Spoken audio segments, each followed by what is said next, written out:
This lecture is called The Bigger You Are, the Harder You Fall, and this is an introduction to gravitational potential energy.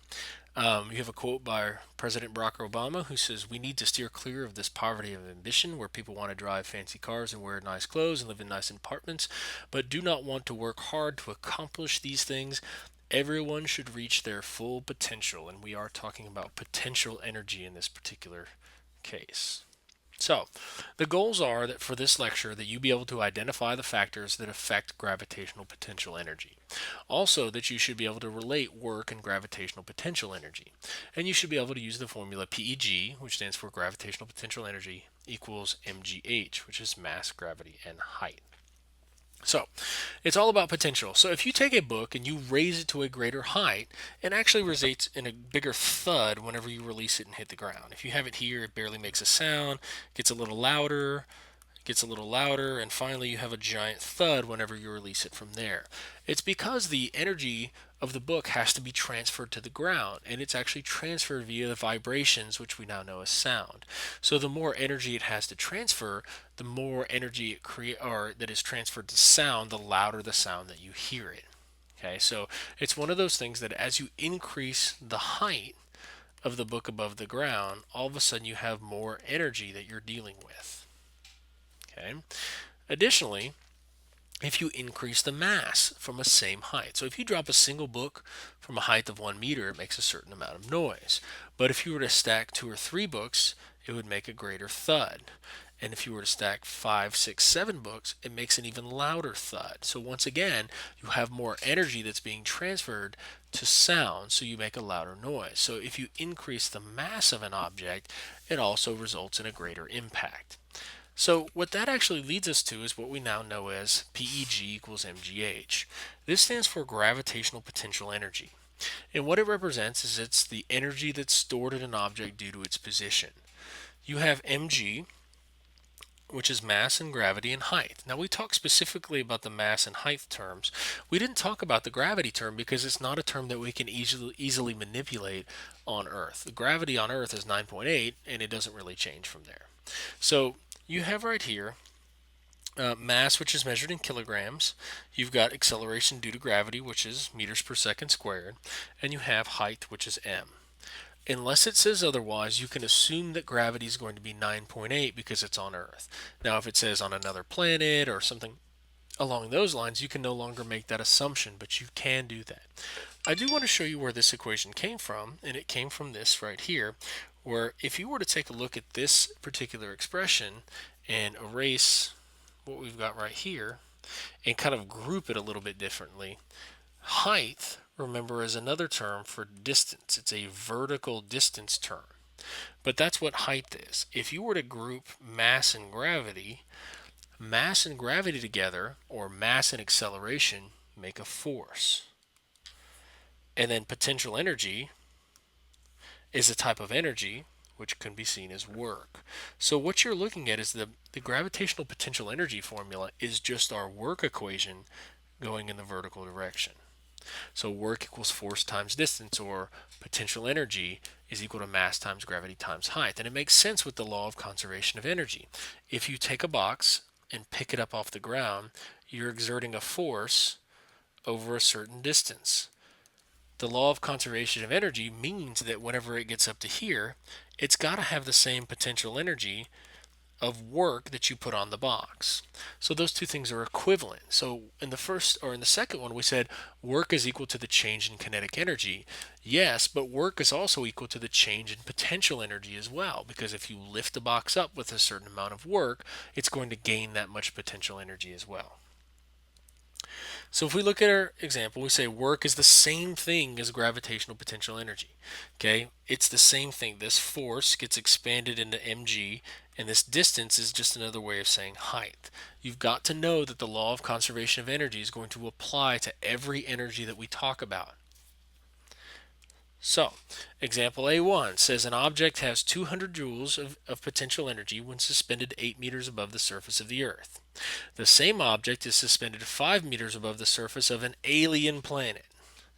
It has 5,000 joules of potential. What is the gravity on the unknown alien planet? So what I'm trying to solve for is the gravity on the alien planet. Okay, it says this. So let's start over. We have a 200 joules of potential when suspended 8 meters above Earth. So I'm going to have two columns here. I'm going to have Earth and I'm going to have alien. And on Earth, I know that gravity is 9.8. I also know that I have 200 joules of potential, so PEG is 200, and I know that the height is 8 meters. Okay. On the alien planet, I know that I have 5,000 joules of potential, and I know that it's suspended 5 meters above the surface of the Earth. So one thing that you should realize right away is if I'm trying to solve for the gravity on the unknown planet, I should only use the variables from the alien planet. I shouldn't use anything from Earth. Okay, except for one thing. It says the same object. So one of the things that you should have learned from force is that when you have an object with a certain mass and you move it somewhere else, the mass does not change. Only the weight changes, not the mass. So if I can solve for the mass of the object using Earth, I can get that same mass for the alien planet, and then I can go ahead and I can solve for the gravity on this unknown planet. So that's what I'm going to do. I'm going to go ahead and say Earth, and I'm going to do it up here at the top, kind of running out of room a little bit, but I'm going to say 200 equals the mass of this unknown object times 9.8 times 8. I'm going to divide both sides by 9.8 times 8, and when I do that, I end up getting the mass of the object is 2.55 kilograms, which now I can go apply to the alien planet. Now I'm going to change colors for the alien planet just so that we can distinguish between the two. So now I know I've got 5,000 joules of energy. I know I have a mass of 2.55 because mass never changes.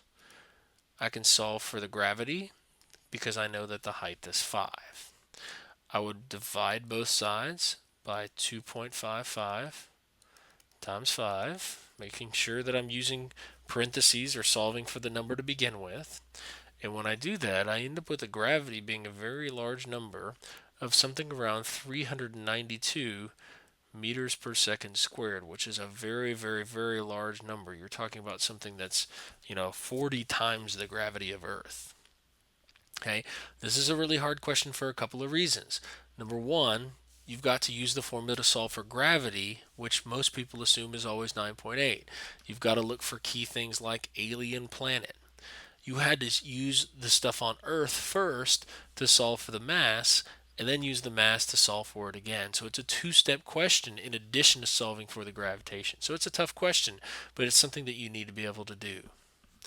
What height should a 50 kilogram box be raised above the surface of the Earth to give it 2,500 joules of potential energy? So we're looking for the height. It says a 50 kilogram box, 2,500 joules of potential energy, and you're looking for, and then the key thing is Earth. So I can say that the mass is 50 kilograms. I can say that the gravity is 9.8 meters per second squared. And then I can say that the height, which is what I'm trying to solve for, and I know that PEG is 2,500 joules. So I can plug into the equation PEG equals mgh. I'm going to go ahead and solve for it algebraically this time just to kind of change it up a little bit.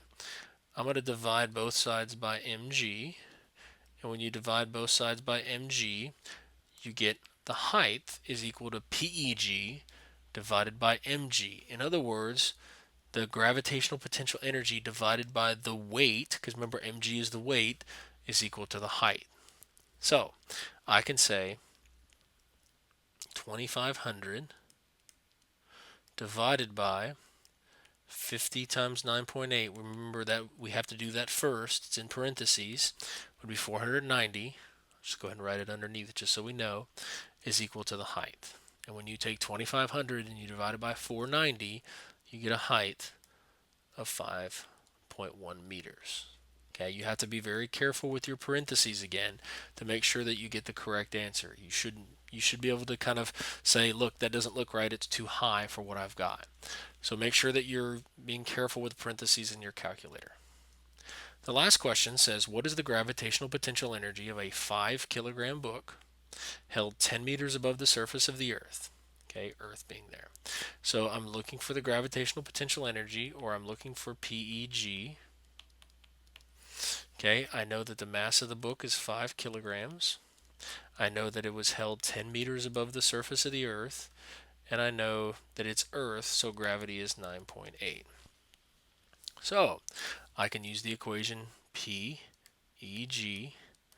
equals mgh, or in our case, it'd be 5 times 9.8 times 10, which would give me 490 joules. It would be my gravitational potential energy. Just so you know, another way that I could have said this is how much work needs to be done on a book to lift it 10 meters above the surface of the Earth. Because remember, gravitational potential energy is the same as the work done in lifting it.